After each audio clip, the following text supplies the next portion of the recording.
Once upon a time, there lived in the west parts a king and a queen who had 3 daughters, all of them beautiful beyond belief. The 2 elder girls were so stunning that they exceeded all other mortal women in loveliness. But the beauty of the youngest of the 3, Psyche, which is ancient Greek for soul, was such that even goddesses envied her. People came from all over the world to admire Psyche, and they were so smitten with her maidenly majesty that they even started praying her the divine honors typically reserved for Aphrodite, whose ceremonies were neglected and whose temples were defaced. Aphrodite, to say the least, wasn't that flattered by all this, so she sent her son Eros among the mortals with a simple mission to fuel in Psyche love for the most miserable creature living, the most poor, the most corrupt, and the most vile, that there may be none found in all the world of their wretchedness. Some say that it was because he accidentally pricked himself with his arrows, others because Psyche was just that beautiful. Either way, the minute Eros laid his eyes upon this beautiful mortal maiden, he fell in love with her, and for once, he decided to disobey his mother. Now Psyche's 2 sisters had enjoyed their fair share of suitors, culminating in their royal marriages to 2 foreign kings. However, thinking her an embodiment of an unknown daughter of Aphrodite, nobody had ever dared to ask for the hand of Psyche, who consequently started hating herself for her own beauty. Distraught, Psyche's father went to Miletus and asked Apollo's oracle for advice on how he could find a husband for his youngest daughter. The oracle replied that Psyche's husband is Snow White of human seed, but serpent dire and fierce as may be thought, who flies with wings above in the starry skies, and doth subdue each thing with fiery flight. To meet this evil spirit, feared by the gods themselves, Psyche must be clad in her mourning garments and left alone on a rocky mountain top, from where her future husband would come and fetch her. Little did the king and queen knew, and even less did Psyche, that the god described by the oracle was none other than Eros. Soon after she was left alone on the craggy mountain top, the frightened Psyche was lifted by Zephyrus, the west wind, who wafted her gently down into a deep valley and laid her even gentler in a bed of most sweet and fragrant flowers. In the midst of a heavenly wood, Psyche happened upon a heavenly palace, so luxurious and splendid that even Zeus himself would have perhaps marveled at it. After being provided by a host of invisible servants with the most delectable of meals and all kinds of pleasurable things, Psyche went to bed. There in the darkness, she was visited by Eros, her unknown husband, who made a perfect consummation of marriage and left Psyche just before dawn. And so the days passed for Psyche, who for a while wished for nothing more. Eventually, a baby started growing inside her, and she couldn't help but thinking that nothing could ever spoil her happiness. However, after some time, she realized that unshared gladness is not as joyful as the shared one, and she suddenly started missing her family. So he asked her still unseen husband, who had explicitly told her that he would leave her if she ever sees his face, if it would be possible for her sisters to visit her from time to time. After she solemnly swore that she would ignore her sisters' pleas and advices, whatever they may be, Eros granted Psyche her wish. And so the west wind lifted Psyche's sisters just as he had once lifted Psyche herself, and softly brought them down in the palace of Eros. Thousands upon thousands of embraces and kisses were shared between the sisters during their reunion.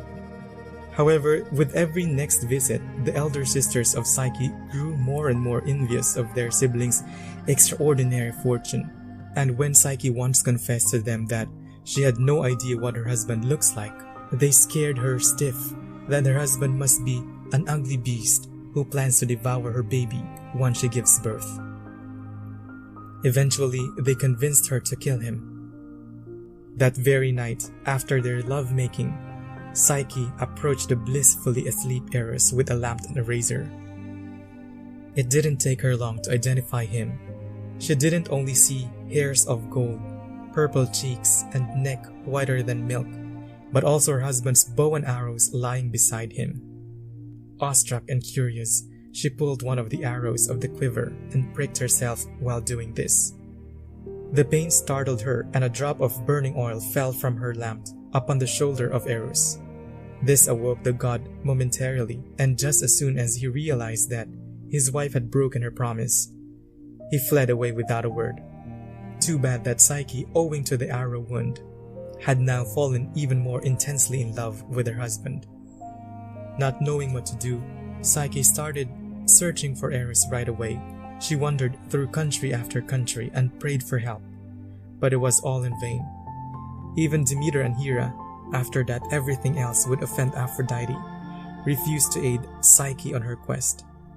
Seeing no way out, Psyche eventually came to the palace of Aphrodite herself. Furious that her son had disobeyed her commands, the goddess of love and beauty showed no mercy. She took Psyche violently by her hair and tore her apparel, mocking her for conceiving an illegitimate child.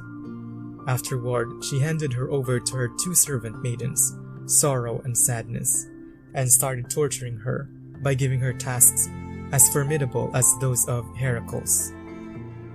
Aphrodite took a great quantity of wheat, barley, millet, poppy seeds, peas, lentils, and beans, and mingled them all together in a heap. Psyche's task was to sort out the seeds into separate heaps within a single day. Not knowing even where to begin, Psyche started crying.